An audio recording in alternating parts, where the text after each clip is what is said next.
Okay, तो last time हमने काल, प्रकृति, धातु, इनके विरुद्ध होने से जो रोग को या दोष को बल मिलता है, उससे होने वाला जो सतत, संतत, अन्य दुष्क, तृतीयक, चतुर्थक, ये जो 5 प्रकार के ज्वर हैं, ये देखे थे। इसमें से सतत ज्वर जो है वो रसाश्रित होता है, संतत ज्वर जो है वो रक्ताश्रित होता है, मांस में कोई ज्वर आश्रित नहीं होता, मेद आश्रित, अन्य दुष्क, अस्थि आश्रित तृतीयक, मज्जा आश्रित चतुर्थक, शुक्र में फिर से कोई ज्वर आश्रित नहीं होता। तो this is what we have seen last time. Now we see the 7 types of jwara, which are these 7 types of jwara, which are धातुगत ज्वर. Now what do you mean? I had पिछली बार मैंने समझाया था कि ये जो सतत, संतत, अन्य दुष्क, ये जो प्रकार हैं और धातुगत जो है, इसमें फर्क क्या है? फर्क यह है कि धातुगत ज्वर में ख वैगुण्य धातु में होता है और जिसके वजह से धातुओं में दोष चले जाते हैं, वेयरएज सतत संतत में दोष बलाबल होता है लेकिन धातुओं में ख वैगुण्य नहीं होता, इसीलिए ज्वर आता है, धातुओं में दोष चले जाते हैं और जैसे ही दोषों का बल कम हो जाता है वो धातुओं से वापस आ जाते हैं, इसलिए ज्वर कम हो जाता है. तो सप्त धातु के हिसाब से 7 प्रकार के भेद हैं: रसगत, रक्तगत, मांसगत, मेदगत, अस्थिगत, मज्जागत और शुक्रगत. ये दुष्य भेद से दोष के प्रकार हैं जिसमें दोषों ने दुष्यों को दूषित कर दिया है. दोषों ने दुष्यों को दूषित तभी कर सकते हैं जब उसमें ख वैगुण्य है. तो दीज आर द सिम्टम्स. जैसे रसगत में उन्होंने कहा है गुरुत्वम, दैन्यम, उद्वेगम, सदरम, छर्दे, अरोचकम, रसस्थितो बहिस्तापम, सांगमर्दो, विजृंभणम. कुरुत्वम, शरीर का भारी लगना. दैन्य मतलब दीनता. दैन्य ये दीनता से आया हुआ वर्ड है. दीनता मतलब चेहरा, ये हम कहते हैं ना, चेहरा सूख गया, बदन सूख गया, मुरझाया हुआ दिखता है, दैट इज दीनता. सो दीनता. उद्वेग मतलब कोई भी चीज करने की इच्छा नहीं, इरिटेटेड रहना. सदनम, शरीर गल जाना, ताकत निकल जाना. छर्दी, उल्टी होना. अरोचक मतलब टेस्ट नहीं रहना, कोई भी चीज खाने को मन नहीं करना. रसस्थिते, ये सब सिम्टम्स कब आते हैं? जब दोष रसाश्रित होके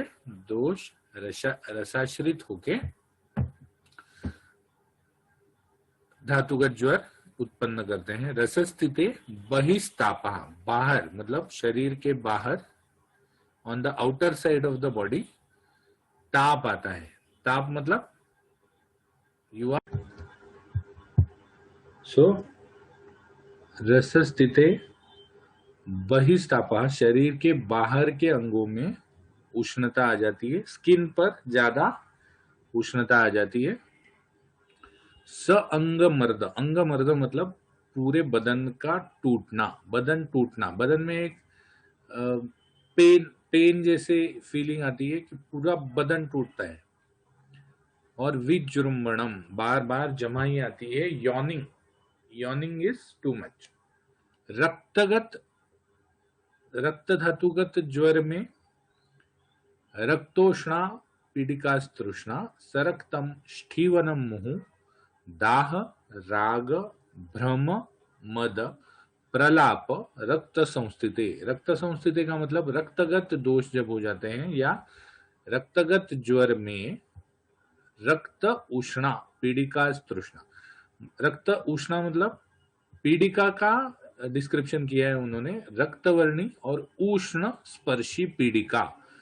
शरीर में रक्तवर्णी और उष्ण स्पर्शी पीडिकाएं आ जाती हैं, साथ ही साथ तृष्णा आती है. सरक्त स्टीवन मतलब थूक निकलना. सरक्त मतलब रक्त के साथ, तो थूक जो निकलती है वो सरक्त स्टीवनम मतलब सरक्त थूक निकलती है, और मुहु मतलब बीच बीच में, धीरे धीरे, थोड़े थोड़े समय में। दाह राग भ्रम, दाह जलन, लेकिन ये शरीर के अंदर है। राग शरीर के बाहर, रेडनेस, राग का मतलब रेडनेस। भ्रम चक्कर। मद, मद is again a type of condition in which your sense organs don't function properly. It is not coma or something, but it is a mild thing that your sense organs are not functioning properly.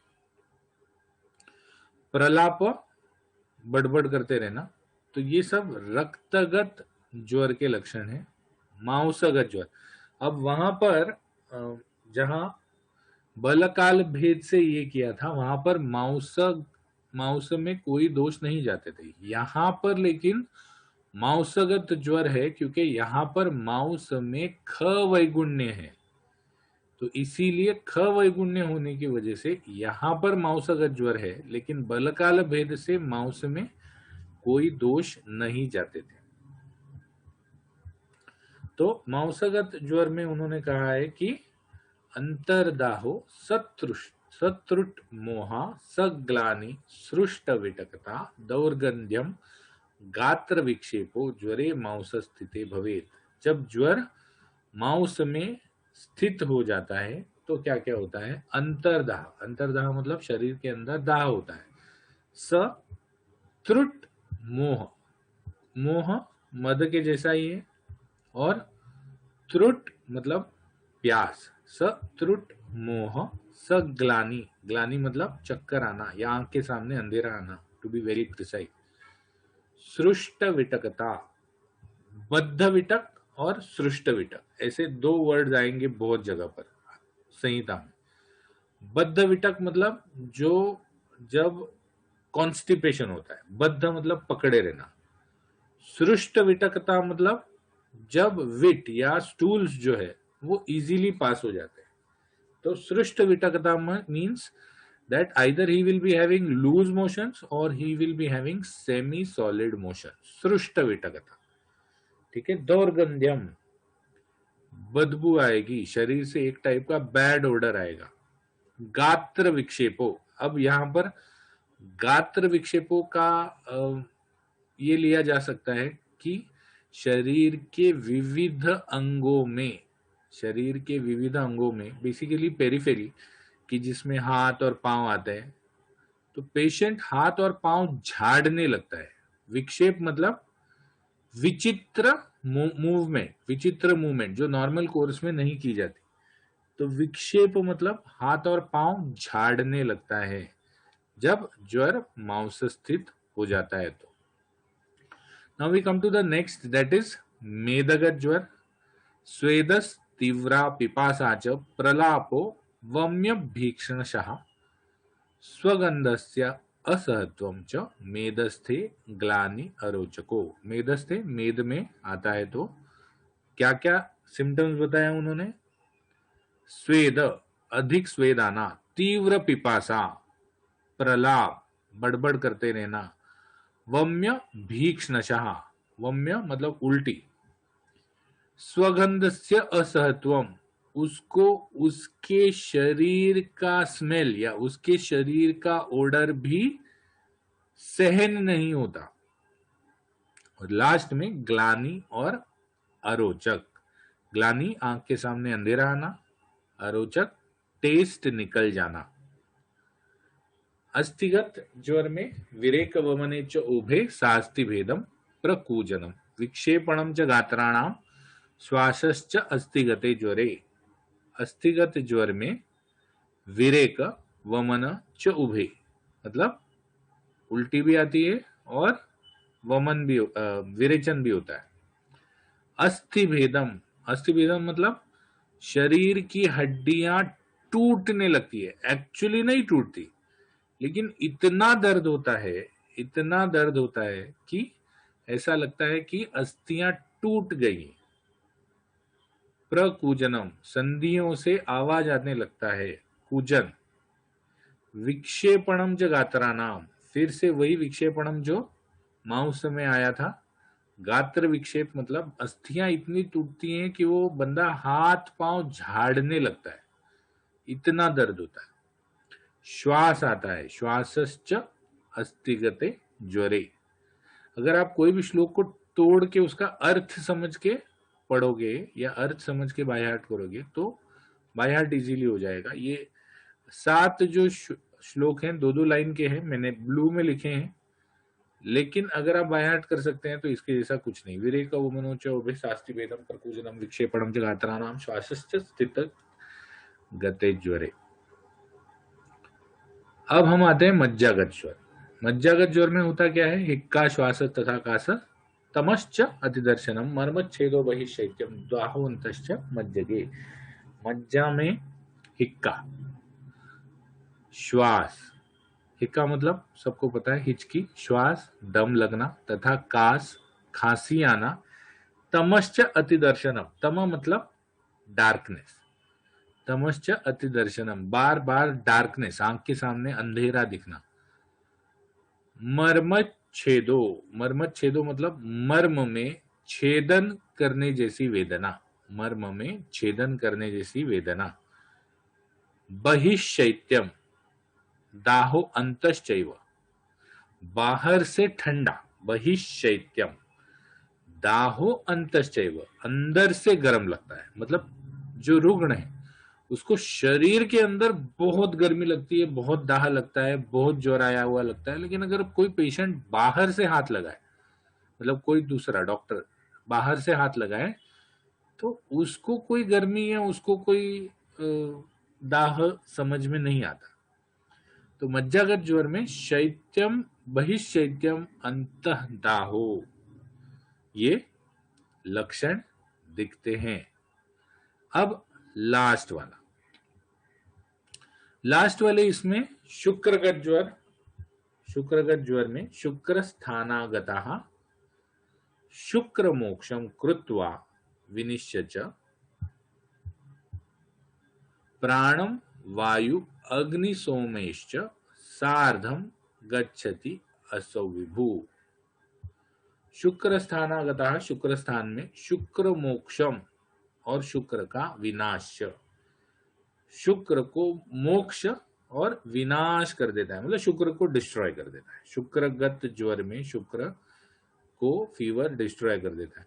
अब ये थोड़ा सा विचित्र विचित्र लगता है ना, right? But if you know बहुत पहले ना, आज भी मम्स और मीजल्स, ये दो वायरल फीवर जो हैं, मम्स और मीजल्स, ये जो वायरल फीवर हैं, इसमें अगर वो जंतु अलग अलग जगह पे जाके शरीर में ही होता है। पैनक्रियाज में गया, पैनक्रियाटाइटिस कर लेता है, पैनक्रियाटाइटिस के बाद टाइप 1 डायबिटीज हो जाता है। Many of the type 1 diabetes patients, many of the type 1 diabetes मतलब जिनको इंसुलिन लेना पड़ता है, तो many of the type 1 diabetes patients have a history of having not pancreatitis, mumps and measles, mumps or measles within the last 1.5 year. Similarly, अगर यही mumps और measles का वायरस टेस्टिस में जाके बैठ गया, अगर वृषण में जाके बैठ गया, तो वहां पर ऑर्काइटिस पैदा करता है और आगे जाके अजूस्पर्मिया या ओलिगोस्पर्मिया लाता है। So this is what probably they meant in different धातुगत ज्वर। मज्जागत ज्वर में उन्होंने क्या बताया? मज्जागत ज्वर में उन्होंने जितने भी सिम्टम्स बताए हैं that are related to your nerves, हमने देखा नहीं, सॉरी, मैंने पिछले साल को पढ़ाया था तब मैंने बताया था। तो श्वास, कास, ये सब सिम्टम जो है, this is nervous reflex symptoms. तो इसीलिए शायद वो मज्जागत ज्वर में लिया गया। तो you have to think, not during the exam, अभी मत थिंक करना, लेकिन जब अगले साल में प्रमोट हो जाओगे या पास हो जाओगे, तब आप इस चीज को जरूर से सोचना कि यही चीजें क्यों ली गई है यहाँ पर। तो this is some of the explanation which I could, कि जिसमें ज्वर भी आता है और शुक्र का मोक्ष भी हो जाता है, या शुक्र का विनाश भी हो जाता है। और उन्होंने कहा कि शुक्रगत ज्वर जो है वो धीरे धीरे आशु गति आशो प्राण वायु अग्नि और सोम इनको भी धीरे धीरे शरीर से बाहर निकाल देता है। गच्छति आसो धीरे धीरे शरीर से बाहर निकाल देता है।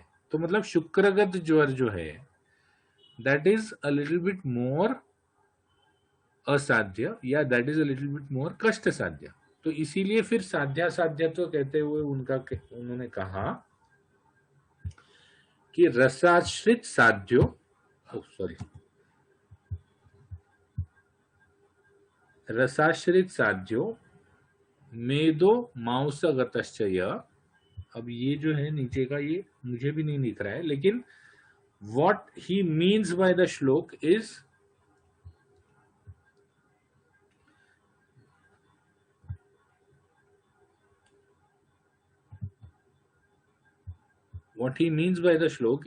रस रक्ताश्रित, मतलब जो पहले पहले धातुओं में जाने वाले दोष जब हैं वो साध्य होते हैं। और लास्ट में दिख रहा है शुक्रस्थो नैव सिद्ध्यति, शुक्रस्थो नैव सिद्ध्यति मतलब शुक्र वाले जो हैं ये असाध्य हैं।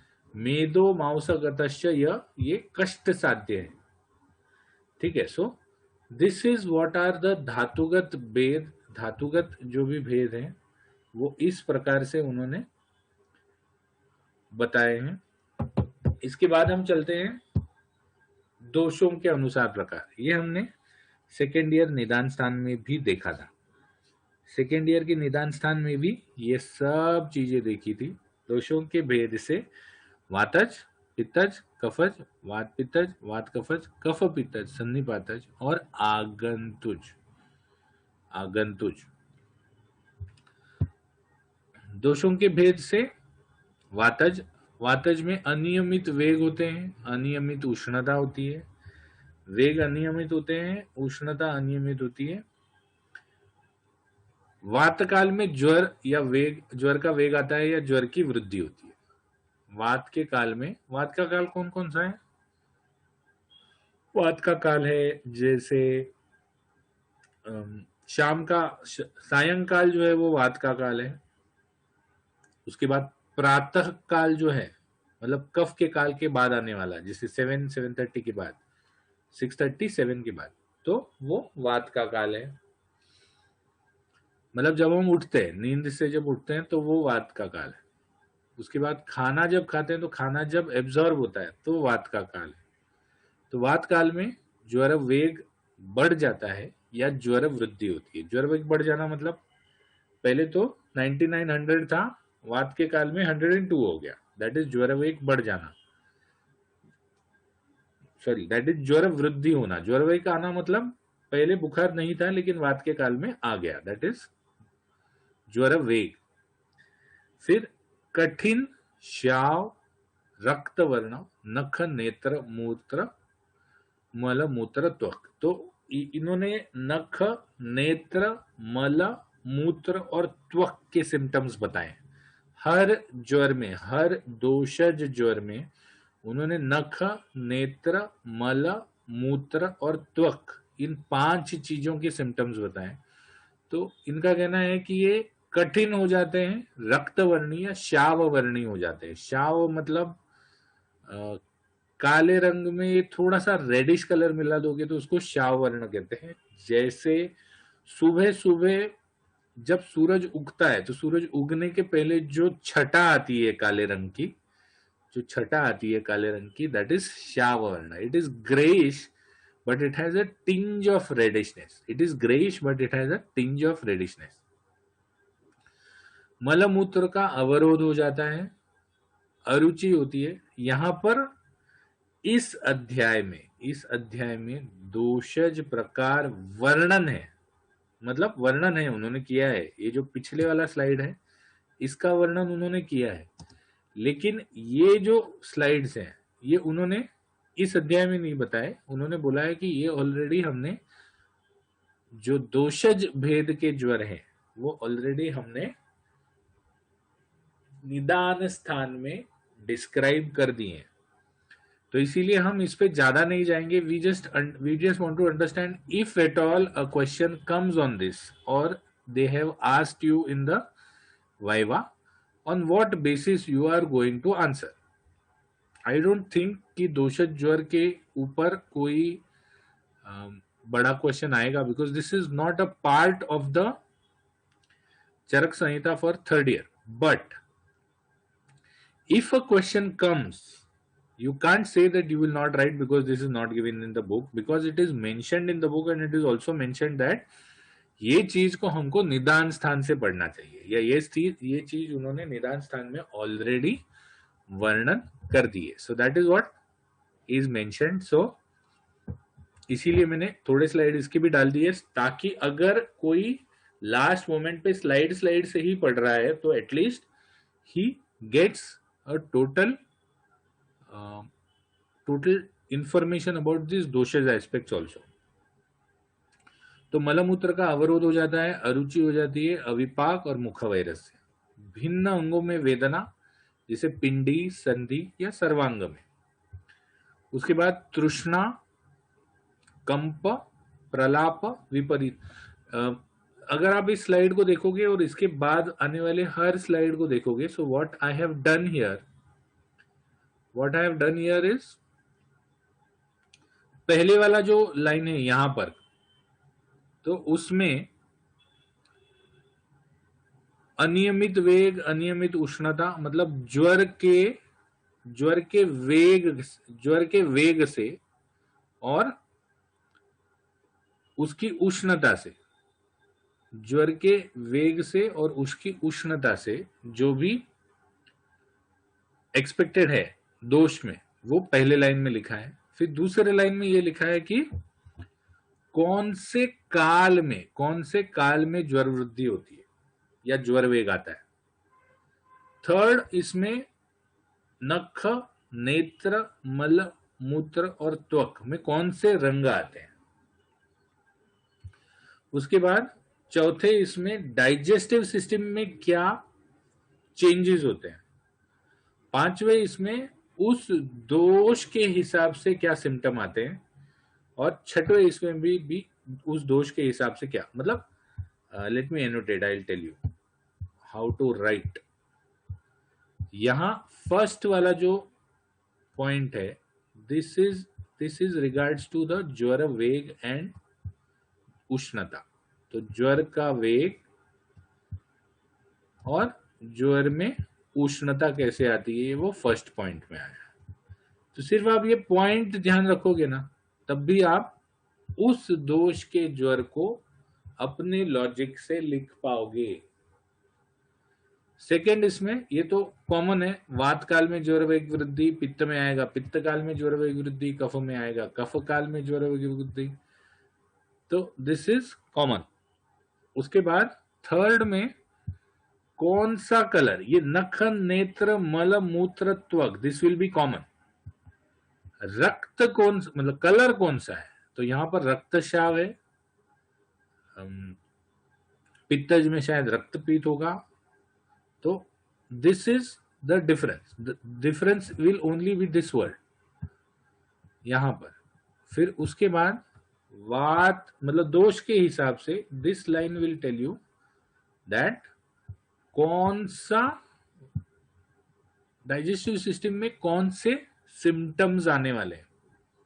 And these two lines will tell you कि उस दोष के वजह से क्या सिम्टम्स बाकी शरीर में आने वाले हैं. तो दिस इफ यू राइट और if you remember, and you can give headings,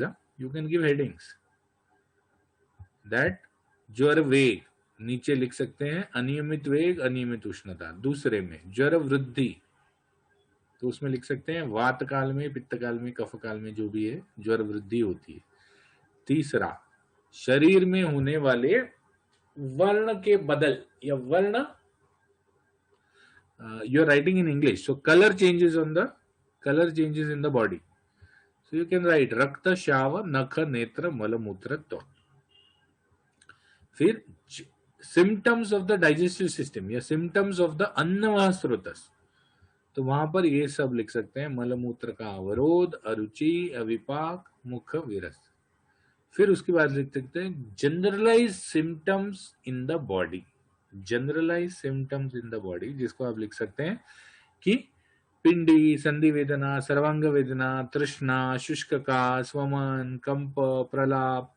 तो ये सब जो है, this is a way of writing. अब आपने इस स्लाइड को देखते देखते एटलीस्ट वातज भेद के 10 लाइन भर दिए। वातज भेद के 10 लाइन भर दिया आपने पेपर में। So this is how you are going to present yourself in your paper. Okay, उसके बाद आता है पित्तज। देखो वेग में क्या हुआ, तीव्र वेग। पित्त काल में ज्वर वेग आता है या ज्वर वर्ण ज्वर की वृद्धि होती है। नख नेत्र मलमूत्र त्वक हारिद्र वर्ण। व्हाट इज हारिद्र वर्ण? हारिद्र वर्ण is occur yellow. Occur yellow मतलब हल्दी के जैसा, occur yellow colour, which is more of yellow but which has a tinge of red. तो ऑकर येलो। इसमें महास्रोतस में वमन होता है, उसमें पित्त निकलता है, अतिसार होता है, अरुचि होती है और मुख कटु हो जाता है। फिर जनरलाइज सिम्टम्स में देखो, ओष्ठ, तालुपाक, ओषचोष। ओषचोष का मतलब, एक का मतलब है धुआं निकलना, एक का मतलब है जलने जैसा लगना। तो लाल धब्बे चकते, तो आपको लिटरली लगता है कि आपके शरीर से धुआं निकल रहा है, इतना गर्मी आपको होता है। लाल धब्बे या लाल चकत्ते होते हैं। So we have 10 participants. What we'll do is I'll circulate the attendance link so that you can put up your attendance.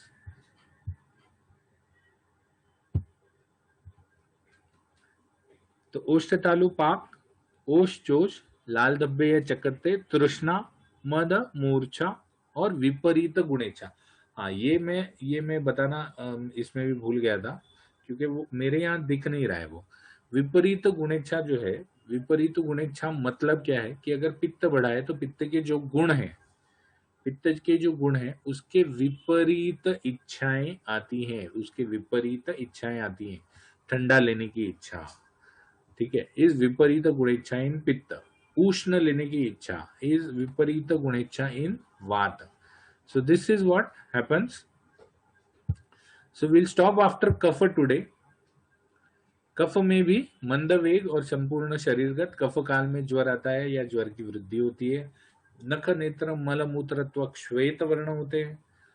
प्रसेक, अरुचि, मुख माधुर्य, महास्रोत वमन, महास्रोतस में दिखने वाले सिम्टम्स है। और फिर generalised symptoms in the body is गौरव, रुद्रव। रुद्रव मतलब heart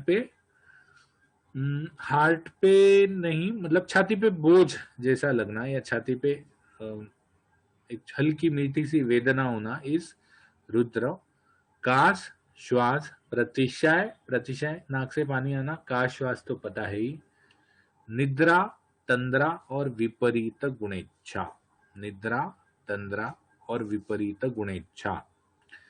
so we stop here. इसके आगे जो है वात पित्तज, वात कफज, ये सब है। These again I am going to read from the slides, so next time we'll do it. Thank you so much for attending. I hope nobody has had any problems with the attendance. If anybody has problems with the attendance, or rather what I'll do is I'll take a screenshot. Okay, I have taken a screenshot of those who are there. So thank you so much and have a very nice day.